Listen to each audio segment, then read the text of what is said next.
जब मेरी शादी हुई मेरी सुंदरता पूरे शबाब पर थी। जाहिर है जवानी का यौवन भी था और कुछ मेरी प्राकृतिक रंगत इतनी अधिक गोरी थी कि जो देखता ही रह जाता था। लोग अक्सर कहते थे, इसे तो जैसे कच्चे दूध में धोकर निकाला हो। यह सुंदरता महज बाहरी नहीं थी, बल्कि यह एक आंतरिक चमक थी जिसने मेरे व्यक्तित्व को चार चांद लगा रखे थे। मेरी हंसी, मेरे बोलने का अंदाज और मेरे तौर तरीके भी इस सौंदर्य को और निखारते थे। मेरे पति का रंग सांवला था, मगर उनके व्यक्तित्व में एक खास तरह की कशिश थी जो उन्हें अद्वितीय बनाती थी। उनकी आंखों में एक ऐसी गहराई थी जो मुझे अपनी ओर खींचती थी। मेरे ससुराल में मेरे पति जमाल के अलावा केवल दो ही लोग थे, मेरी सास और मेरी ननद किरण। किरण का रंग बहुत काला था और ये एक ऐसी सच्चाई थी जो मेरी सास के दिल में एक स्थायी कांटे की तरह चुभती थी। उन्हें हमेशा यह फिक्र रहती थी कि किरण की शादी कैसे होगी। पहले ही दिन से मैं दोनों माँ बेटी की नज़रों में खटकने लगी थी। मुझे महसूस हुआ कि मेरी सास की नज़रों में एक छिपा हुआ ईर्ष्या था जो उनकी बेटी के लिए अधिक था। उनकी बेटी की काली रंगत के विपरीत मेरा गोरा रंग उनके लिए एक स्थायी याद दिलाने वाला बन चुका था। इस बात का अंदाजा मुझे अपनी शादी की पहली रात ही हो गया था। शादी की रात किरण बहुत गुस्से में थी, क्योंकि किसी ने यह कहकर उसका मजाक बना दिया था कि अपनी भाभी की ही थोड़ी सी रंगत चुरा लेनी थी, शायद तुम्हारे भी हाथ पीले हो जाते। ये बात मेरे मायके के रिश्तेदारों में से किसी ने मजाक में कही थी।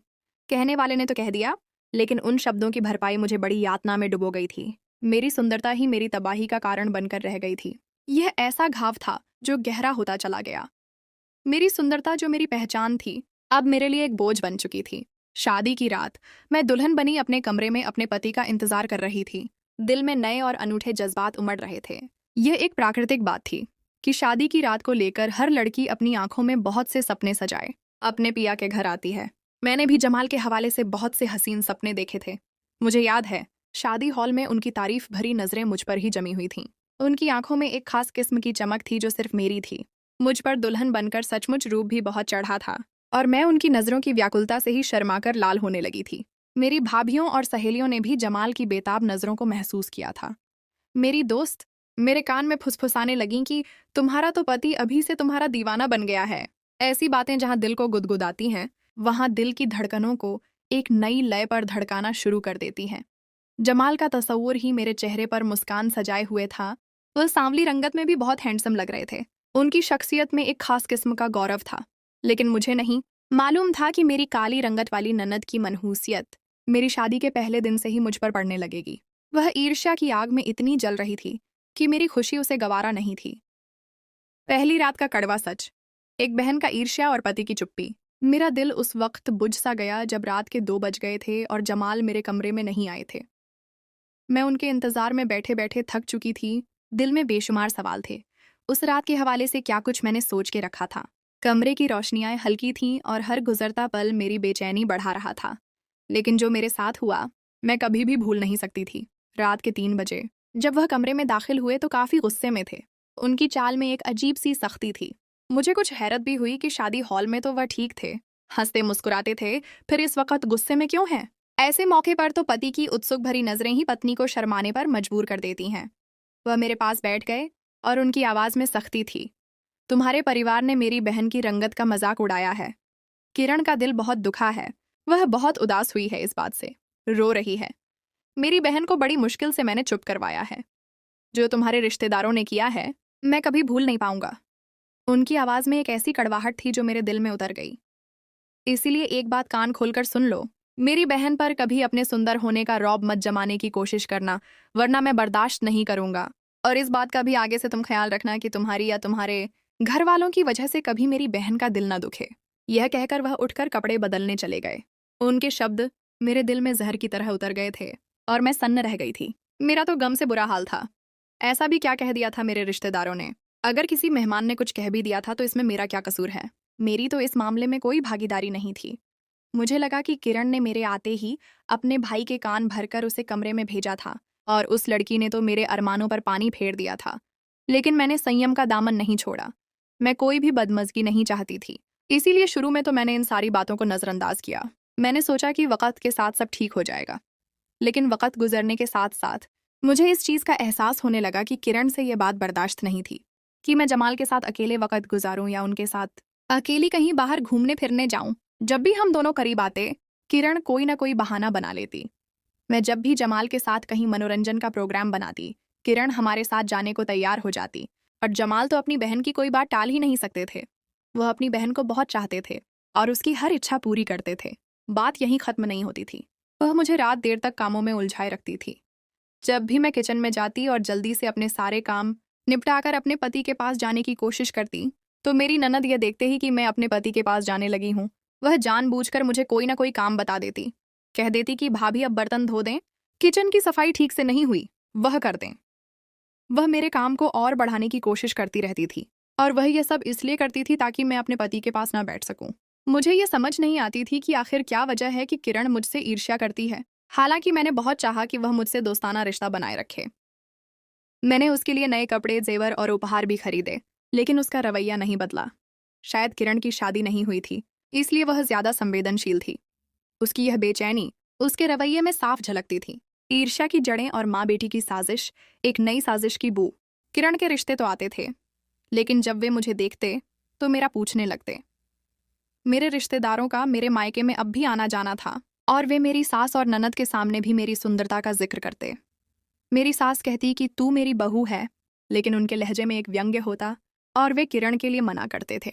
और इस बात का असर मुझ पर ही पड़ता। मेरी ननद और सास मेरे पति से कहती कि तुम्हारी पत्नी जानबूझकर अपने सौंदर्य के जलवे दिखाने के लिए रिश्तेदारों के सामने आ जाती है। हालांकि ऐसा सच नहीं था। मैं तो खुद चाहती थी कि किरण की शादी हो जाए ताकि उसके दिल से यह कड़वाहट खत्म हो। मैंने तो कई बार कोशिश की थी कि रिश्तेदारों को उसकी खूबियां बताऊं, लेकिन बेकार।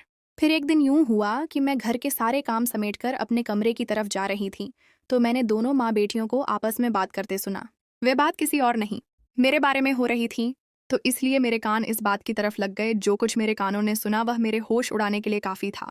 मैं तो किरण का बहुत एहसास करती थी कि उसकी रंगत की वजह से उसे लोगों से इतना कुछ सुनना पड़ता है, लेकिन जो विचार वे माँ बेटी मेरे लिए रखती थीं, मैं सुनकर हैरान थी। वे दोनों माँ बेटी कह रही थीं कि पता नहीं अपने आप को क्या समझती है, इसको बड़ा मान है अपनी गोरी रंगत पर, ऐसा मजा चखाऊंगी इसको कि सारी उम्र याद रखेगी। मेरी आंखें फटी की फटी रह गईं। अब सारा मामला मुझे समझ आ गया था कि ये दोनों माँ बेटियां हीन भावना का शिकार हैं और मेरे गोरे रंग से किस कदर जलती हैं। और सास ही अपनी ननद को यह भी कहते हुए सुना कि इसको मैंने अपना गोरा रंग करके ना दिखाया तो मेरा नाम बदल देना। फिर मैं तेजी से चलती हुई अपने कमरे की तरफ चली गई। दिल में गुस्से और बेबसी का तूफान उमड़ रहा था। मेरे दिल में पहली बार नफरत का एक बीज बोना शुरू हो गया था। पहले मैंने सोचा कि अपने पति से बात करूं, लेकिन मैं जानती थी कि वह बहन और माँ की बात को ही अहमियत देगा। मैंने उनकी बात करनी छोड़ दी। जो मेरा घर बसने नहीं दे रही तो ईश्वर उसका घर कैसे बसा सकता है। मेरे अंदर भी किरण के लिए नफरत के जज्बात उभरने लगे थे। मैं किरण की यह बात सुनकर एक सभ्यता से मुस्कुराई थी कि यह कैसे संभव है कि उसका रंग गोरा हो जाए। यह तो कुदरत की देन है। लेकिन जो कुछ मेरी आंखों ने उसके बाद देखा, मुझे अपनी आंखों पर यकीन नहीं आ रहा था। नया किरदार, नया राज, एक रहस्यमय लड़की का आगमन और उसका जादू।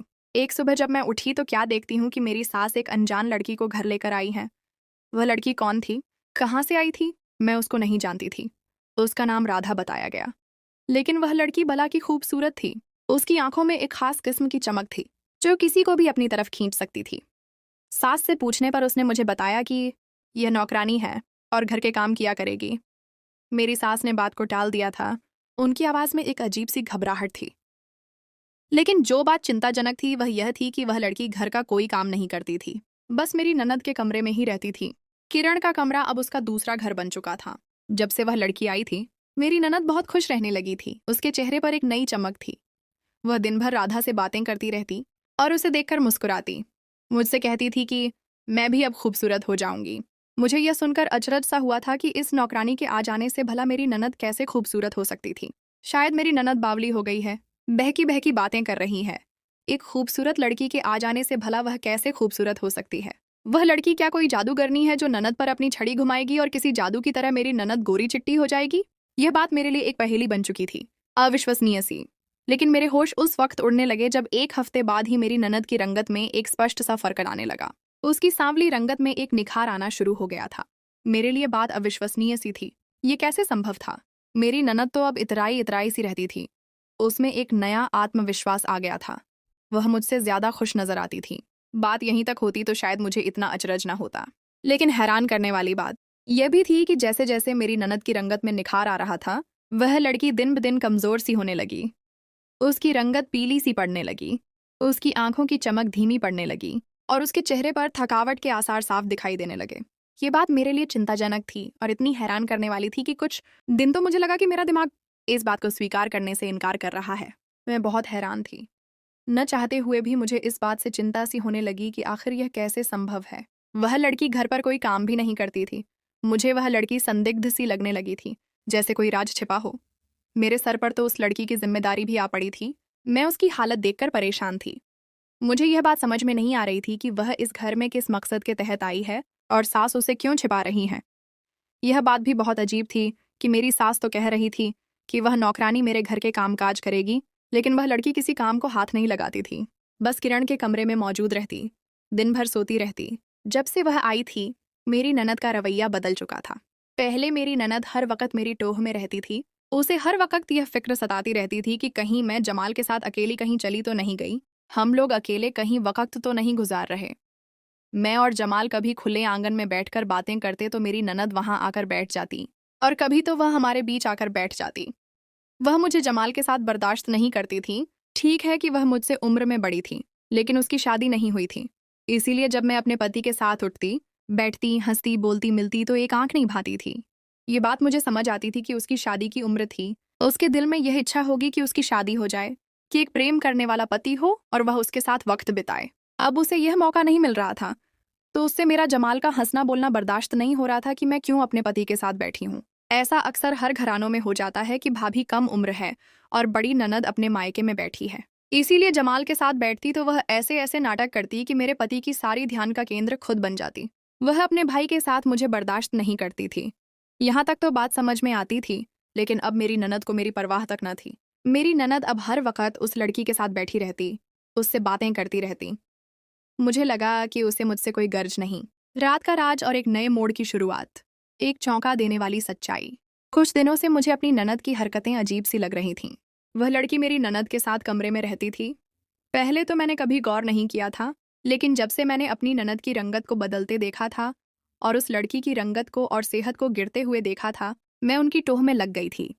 मुझे बस यह जिज्ञासा थी कि मुझे वजह मालूम हो कि आखिर यह क्या इलाज है रंग गोरा करने का, जो मैंने कभी ना देखा ना सुना, कि किसी लड़की को अपने कमरे में सुलाने से एक गोरी लड़की सांवली हो जाए और सांवली गोरी खूबसूरत हो जाए। मेरी ननद का रवैया भी कुछ अजीबो गरीब सा होने लगा था।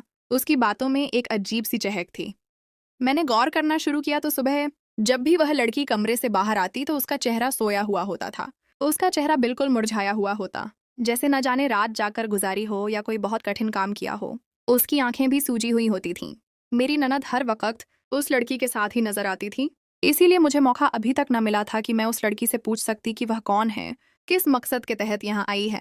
अब तो मुझे इस बात की भी चिंता होने लगी कि आखिर वह लड़की रात भर ऐसा क्या काम करती है जो सुबह थकी थकी सी कमरे से बाहर निकलती है। जबकि मेरी ननद कमरे से बाहर निकलती है तो बड़ी हंसमुख होती और मुस्कुरा रही होती है, जैसे उसे कौन सी खुशी मिल गई हो। चंद दिन बाद जो मेरी आंखों ने देखा, मेरे वहमो गुमान में भी न था। मेरा सर बुरी तरह से चकरा सा गया था। मैं एक बार चाय बना रही थी। मेरी ननद का अब ज्यादातर वक्त उस लड़की के साथ कमरे में ही गुजरता था। जब से मुझे अपनी ननद के रवैये और रंगत में स्पष्ट फर्क नजर आने लगा था और मेरे अंदर जिज्ञासा सी बढ़ने लगी थी कि मैं किसी न किसी तरह से इसकी वजह जान लूं, तब से मैं अपनी ननद के कमरे में जाने के बहाने ढूंढने लगी थी। अब भी मैंने चाय के 2 कप ट्रे में रखे, अपनी ननद के कमरे में चली गई। मैं देखना चाहती थी कि वह कमरे में क्या करती है। जैसे ही मैंने कमरे का दरवाज़ा खोला, जो मंजर मैंने सामने देखा, वह देखकर मुझे अपनी आंखों पर यकीन नहीं आ रहा था। मेरी ननद उस लड़की के साथ बिस्तर पर सोई हुई थी और उस लड़की का बाजू किरण के गले में लिपटा हुआ था। मेरे हाथों से चाय गिर गई और गिरते ही कप टूटकर बिखर गए और उसकी आवाज़ से दोनों ही चौंक गए। मुझे देखकर दोनों ही बदहवास हुए थे और मैं तो उन फटी फटी आंखों से देख रही थी जैसे कोई भयानक सपना देख रही हूँ। मैं सोच भी नहीं सकती थी मेरी ननद इतना गिरा हुआ काम भी कर सकती है। मुझे कमरे के दरवाजे में खड़ा देखकर मेरी ननद मुझे गुस्से से कहने लगी, तुम यहाँ क्या कर रही हो? किससे पूछकर मेरे कमरे में आई हो? बाहर निकलो यहाँ से। वह यूं फूंफकारी जैसे उसे अपने की पर कोई शर्मिंदगी ना हो। वह फौरन अपने गले में दुपट्टा लपेटने लगी। मैंने उसकी चोरी पकड़ ली थी, लेकिन वह जरा भी शर्मिंदा न थी। जो मेरी आंखों ने देखा, मैं शर्म से पानी पानी हो गई थी। मैं तेजी से कमरे से बाहर निकल आई। मेरा सर बुरी तरह से चकराने लगा। मुझे अपनी आंखों पर भी यकीन नहीं आ रहा था। मुझे कभी भी यह गुमान तक न था कि वह कमरे में ऐसा कुछ भी करती होंगी। ये एक भयानक सच्चाई थी जो सामने आ गई थी। जो हो चुका था उसका नतीजा मेरे लिए बुरा था। क्योंकि मेरी ननद अब मुझे कभी न बख्शती। वह मेरे पति से झूठ बोलकर मुझसे बदला लेगी। मेरा पति कान का कच्चा था, अपनी माँ और बहन की बातों में आ जाता था। जो कुछ मेरी आंखें देख चुकी थीं, मेरी ननद कभी भी मुझे इस घर में बर्दाश्त नहीं करेगी। मैं तो दुविधा में पड़ गई थी कि अब मेरा क्या होगा। मैं डर सी गई थी। मैं ये सोचने लगी कि मैं अपनी ननद से माफ़ी मांग लूं या फिर पति को सच बता दूं। पता नहीं वह इस बात का यकीन करें न करें, क्योंकि आज तक उसने कभी मेरे मुंह से अपनी माँ और बहन के खिलाफ नहीं सुना था। वह कहता था, तुम औरतें पति को अपनी जागीर समझती हो, जैसे पति पर तुम लोगों का ही हक है और उसके घर वालों और माँ बहन का कोई हक नहीं है। लेकिन मुझसे ऐसी उम्मीद कभी ना रखना कि मैं बहन को तुम्हारे कहने पर छोड़ूंगा। मेरा पति मेरी सास के नियंत्रण में था। जो वह कहती थी या उसकी बहन, वह उसी को अच्छा समझता था। मेरे पास कोई राह फरार न थी। मैं बहुत खाते पीते घराने से ताल्लुक नहीं रखती थी। मैं एक मध्यम वर्ग के घराने से ताल्लुक रखती थी। मुझसे छोटी 3 बहनें और थीं। इसीलिए विदा होते वक्त मेरी माँ ने मुझे यही कहा था कि अपने ससुराल में ही बसने की कोशिश करना। तुम्हारी 3 बहनें और हैं। गोया कि मुझ पर मायके का दरवाज़ा भी बंद था। मेरी ननद कभी भी मुझे इस बात पर बख्शेगी नहीं। मेरी शिकायत ज़रूर मेरे पति से करेगी। न जाने क्या क्या इल्ज़ामों की बौछार कर देगी। सच्चाई का खुलासा। एक माँ की बेबसी और बहन का जुनून। रात को जमाल घर लौटा, तभी मैं कमरे से बाहर निकली थी। पूरा दिन मैं कमरे में परेशान बैठी रही थी कि न जाने मेरी किस्मत में क्या लिखा है। मेरी हालत खराब थी। मेरे चेहरे पर डर और बेचैनी साफ दिखाई दे रही थी। मैं कमरे से बाहर निकली। मेरी सास का मूड खराब था। मुझे गुस्से भरी नज़रों से देख रही थीं। उनकी नज़रों में एक छिपा हुआ गुस्सा था जो मेरी तरफ बढ़ रहा था। मैं बहुत ज़्यादा भयभीत और डर सी गई थी। मुझे यह लगने लगा कि कहीं मेरा घर बर्बाद ना हो जाए। मैं क्या करूंगी, कहाँ जाऊंगी? मेरी बात पर कौन यकीन करेगा? मैं इतनी बदहवास थी कि मुझसे खाना भी सही से नहीं खाया गया। निवाले गले में अटक रहे थे। मेरी ननद भी मुझे घूर के देख रही थी और वह लड़की राधा बहुत घबराई हुई सी बैठी हुई थी। उस लड़की के साथ भी कुछ गलत हो रहा था। उसका चेहरा डरा हुआ था और उसकी आंखों में बेबसी थी। वह कम उम्र थी, बहुत मुश्किल से 18 साल की थी। उसके चेहरे की भी रंगत उड़ी हुई थी, जैसे उसे किसी ने खून चूस लिया हो। मैं सोच चुकी थी कि अगर मेरी ननद ने कोई भी तमाशा लगाया तो मैं सबसे माफी मांग लूंगी। मुझे किसी भी कीमत पर अपना घर बर्बाद नहीं करना था। मैं पछता रही थी कि क्यों अपनी ननद के कमरे में गई। पर इंसान अपने अच्छे बुरे कर्म का खुद जवाबदेह होता है। खाना खत्म होते ही मेरी ननद उठकर अपने कमरे में चली गई और उस लड़की को भी अपने साथ ले गई। मुझे उसकी ढिठाई पर हैरत होने लगी थी।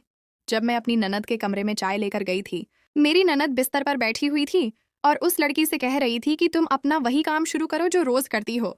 और यह कहकर मेरी ननद ने अपने गले में पहना बारीक सा दुपट्टा उतारकर दूर फेंक दिया। उस वक्त वह नाइटी पहने हुए थी। यह देखकर मेरे हाथ से चाय के कप गिर गए थे। मेरी ननद उससे क्या काम करवा रही थी? एक गुनाह, और मेरी सास भी इस बात से वाकिफ थी। बजाय अपनी बेटी को रोकने के वह उसका साथ दे रही थी। यह उनके लिए एक शर्मनाक हकीकत थी जो वह छिपा रही थी। मैं जितना इस बारे में सोच रही थी, उतना ही मेरे दिमाग की नसें खींचने लगी थीं। मैं एक लगातार यातना में डूबी थी। मेरा सर दर्द से फटा जा रहा था। मैं अपने कमरे में परेशान बैठी थी जब मेरा पति गुस्से से मेरे कमरे में दाखिल हुआ। उसे गुस्से में देखकर मैं बुरी तरह से डर गई। मुझे देखकर कहने लगा, तुम किरण के कमरे में क्या करने गई थी? मैं तो यह सुनकर घबरा गई। यकीनन मेरी सास ननद ने ही मेरे पति के कान भरे होंगे। मैंने कहा, आप जानते हैं कि आपकी बहन क्या करती है? मैं तो अपने पति का जवाब सुनकर हक्की बक्की सी रह गई। वह कहने लगा, हाँ, मैं जानता हूँ। हमारे पास यही एक हल बचा है किरण की रंगत को गोरा करने के लिए, ताकि उसकी शादी हो सके। ये सुनकर मैं चकरासी गई थी। ये कैसा हल? और ऐसे घटिया कर्म से भला रंगत कैसे गोरी हो सकती है?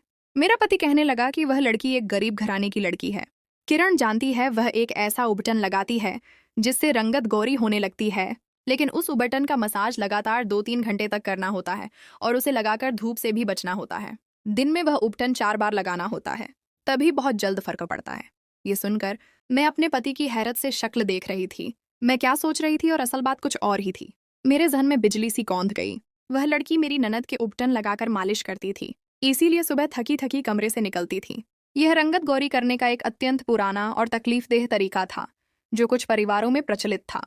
इसमें गोरी लड़की की त्वचा से विशेष तेल निकालकर सांवली त्वचा पर लगाया जाता था।